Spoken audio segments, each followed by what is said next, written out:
Pada pagi hari ini di atas gunung ini, di Sumberjaya ini, di mana kami retreat bersama para pemuda yang sangat tinggi, dan saya juga untuk naik itu harus berjuang dengan motor yang begitu terjal. Ya, tapi saya ingin dari atas gunung ini menyampaikan sebuah firman, yaitu kehormatan, kemuliaan yang gereja harus bangkitkan kembali, sebagaimana orang Majus yang sebetulnya tidak terlalu paham dengan teologi, tidak terlalu paham dengan kitab-kitab Taurat, tetapi mereka punya kerinduan untuk datang berjumpa dengan Yesus yang lahir itu. Saudara, seseorang yang tidak mengetahui dengan begitu jelas, ya berbeda dengan orang-orang ahli Taurat yang mereka itu bisa memahami dengan detail, tetapi justru mereka tidak mengetahui bahwa ada raja yang akan lahir di Bethlehem. Saudara, kalau kita lihat bagaimana orang-orang Majus yang datang ke istana Herodes itu, karena orang-orang Majus itulah yang bertanya, sehingga akhirnya para ahli Taurat dapat menemukan dalam kitab bahwa ada seorang raja yang dilahirkan di Bethlehem. Saudara, saya ingin menyampaikan apa sebetulnya yang paling terpenting yang kita perbaharui di musim-musim Natal ini dengan peribadahan kita, dengan keberadaan kita sebagai orang Kristen. Yaitu saudara, memperbaiki hati kita yang seharusnya rindu kepada Tuhan. Hati yang rindu. Bukan saudara bagaimana kita hebat atau bagaimana kita banyaknya belajar tentang Alkitab. Tetapi harus dimulai dengan hati yang rindu. Supaya kita bisa berjumpa dengan Tuhan itu sendiri, saudara. Ya, kerinduan itulah yang dimiliki oleh orang-orang Majus. Saudara, inilah yang sering sekali dunia ini belokkan, sehingga kita tidak lagi mengutamakan adalah hati yang rindu untuk berjumpa dengan Dia. Ya, kerinduan untuk pergi ke Bethlehem berjumpa dengan Dia. Tetapi kita condong kepada hal-hal yang liturgis, kita condong kepada hal-hal yang rutinitas, saudara. Sehingga itu, saudara, tidak akan membuat kita berjumpa dengan Yesus Kristus itu, saudara. Ya, karena kalau kita berjumpa dengan Yesus Kristus, saudara, maka dikatakan dalam kitab Yesaya 9, ketika Yesus itu ada dalam hati kita, maka saudara, di dalam hati kita ini ada terang.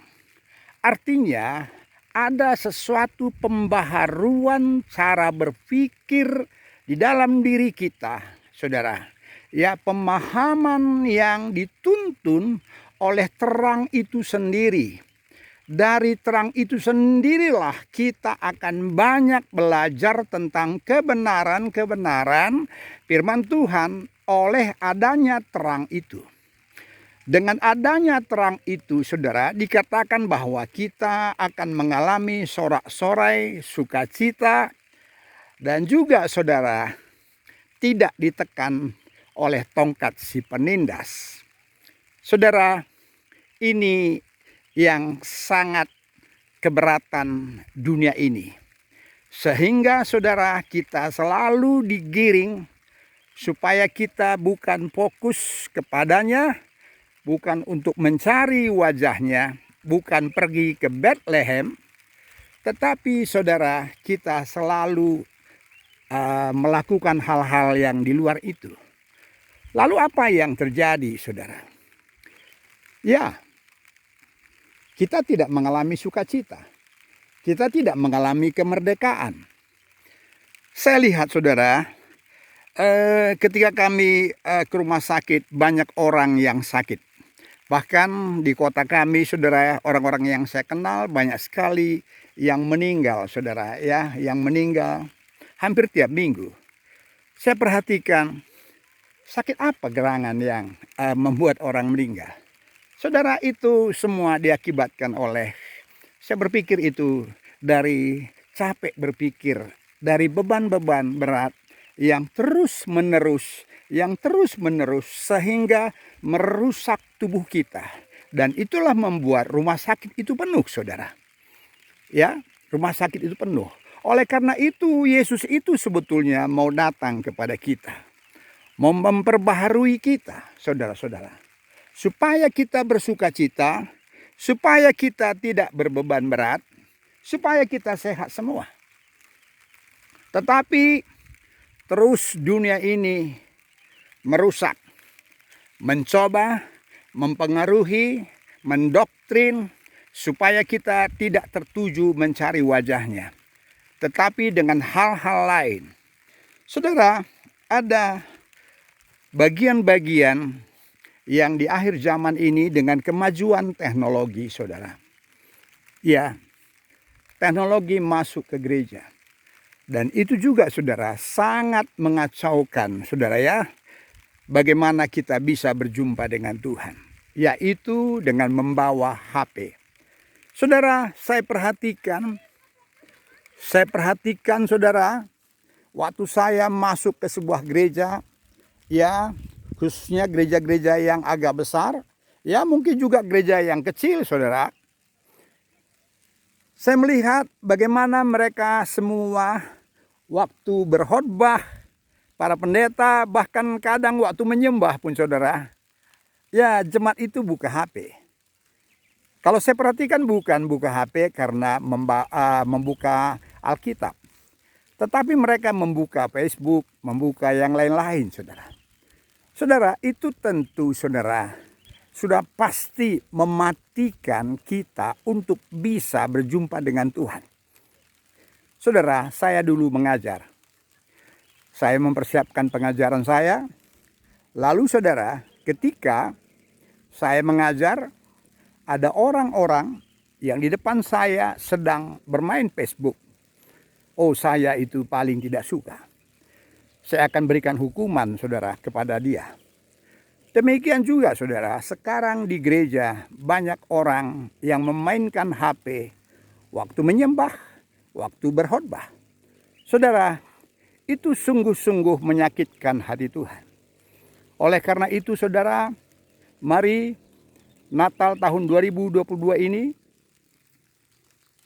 kita buat tonggak supaya peribadahan kita, hal-hal yang mengganggu kita untuk berjumpa dengan Tuhan bisa kita tinggalkan, dan kita akan fokus kepadanya supaya kita seperti orang Majus berjumpa dengan Dia, seperti para gembala yang berjumpa dengan Dia. Saudara, supaya kita bersuka cita seperti apa yang dikatakan dalam kitab Yesaya, bersorak-sorai, tidak tertekan, sehingga, saudara, kita akan terlihat bagaimana orang Kristen itu walaupun banyak beban, walaupun banyak rintangan, saudara, tetapi, saudara, kita mengalami sukacita. Saudara, sebelum saya tutup, saudara, apa sebetulnya yang kita pikirkan? Apa yang sebetulnya kita inginkan? Sering sekali, saudara, itu sebetulnya bukan kebenaran, tetapi itu adalah sebuah hawa nafsu yang membuat kita tertekan, yang membuat kita bahwa kita ini adalah orang-orang yang tidak diberkati. Tetapi ketika kebenaran itu masuk, terang itu menyinari hati kita. Wow, saudara, hidup ini menjadi simpel, hidup ini menjadi rileks, saudara, sehingga kita sehat semua. Saudara, itulah yang saya mau sampaikan. dari atas bukit yang tinggi ini. Bukit apa namanya ini? Bukit Temiang di Sumberjaya. Tuhan Yesus memberkati. Amin.